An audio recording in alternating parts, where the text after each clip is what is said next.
सुधीर पाल सांगवान कितना शातिर है, इसका खुलासा अब एक लीज डीड को पढ़ने के बाद हुआ है। दरअसल जैसे धीरे धीरे सोनाली फोगाट की रहस्यमय मौत के मामले में जांच तेज हो रही है, वैसे वैसे कई खुलासे हो रहे हैं। सुधीर पाल सांगवान सोनाली फोगाट का 50 करोड़ से भी ज्यादा कीमत का फार्म हाउस लीज पर लेना चाहता था, वो भी 5,000 रुपए पर मंथ की लीज पर। अब लीज डीड में भी दो गड़बड़ियां पाई गई हैं। लीज डीड में ही पहले वो 10 साल पर लीज लेने के लिए बात कर रहा है, लेकिन इसी लीज डीड के एक पैरे में वो 18 साल की बात भी कर रहा है। क्या सुधीर पाल सांगवान सोनाली फोगाट को धोखा देना चाहता था? क्या 10 को पेन से वो 18 बनाना चाहता था?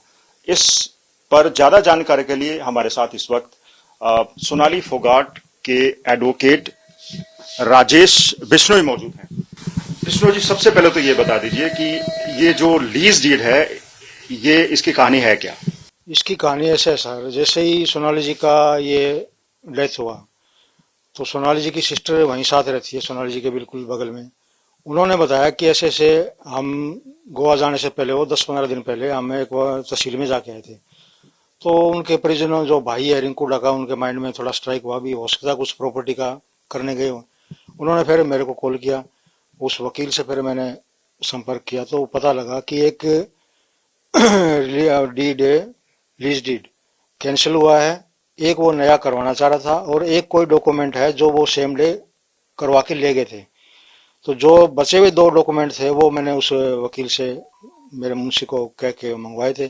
फिर मैंने उनका जैसे स्टडी किया तो पता लगा कि एक लीज उस दिन कैंसिल हुई थी और एक लीज सुधीर सांगवान ने अपनी कोई कंपनी बना रखी है। उस कंपनी के नाम सोनाली जी की जो लैंड है उसको वो लीज पे लेना चाहता। कागज तैयार हो चुके थे, टोकन भी कट चुका था, टोकन एक नहीं 2-3 बार कटा था। लेकिन सोनाली जी की कहीं व्यवस्था के बिजी रहने के कारण, क्योंकि तिरंगा यात्रा वगैरह चल रहा था अगस्त में, तो वो मौके पे पहुंच नहीं पाए। वो आप गॉड ग्रेस मान लो कि वो उस दिन अगर पहुंच जाते तो ये एग्जीक्यूट हो ही जाता, पहुंचे नहीं तो वो एक काम उनका पेंडिंग रह गया। तो वो डॉक्यूमेंट कल जैसे गोवा पुलिस आई तो उसके मैंने नोटिस में दिया भी ये चीजें उसकी इंटेंशन।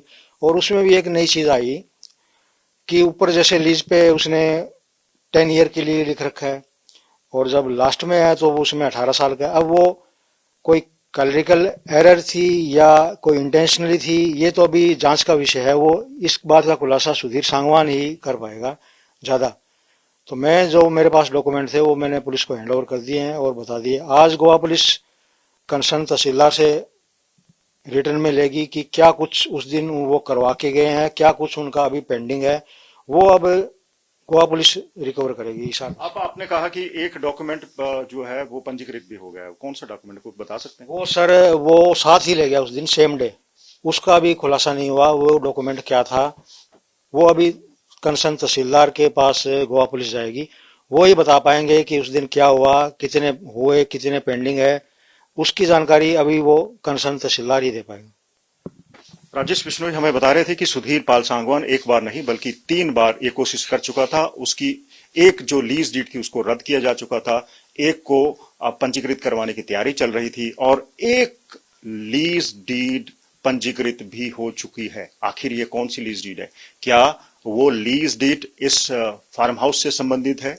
क्या वो गुरुग्राम स्थित सोनाली फोगाट का फ्लैट है या फिर कुछ और? क्या है ये, इस बात का खुलासा अभी जांच पूरी होने के बाद होगा, क्योंकि आज गोवा पुलिस हिसार पुलिस के साथ मिलकर तहसील कार्यालय का दौरा करेगी, पता लगाएगी कि आखिर इस डॉक्यूमेंट की, इस लीज डीड की सत्यता क्या है। कैमरा पर्सन अमन गुप्ता के साथ मंजीत सहगल, हिसार, आज तक।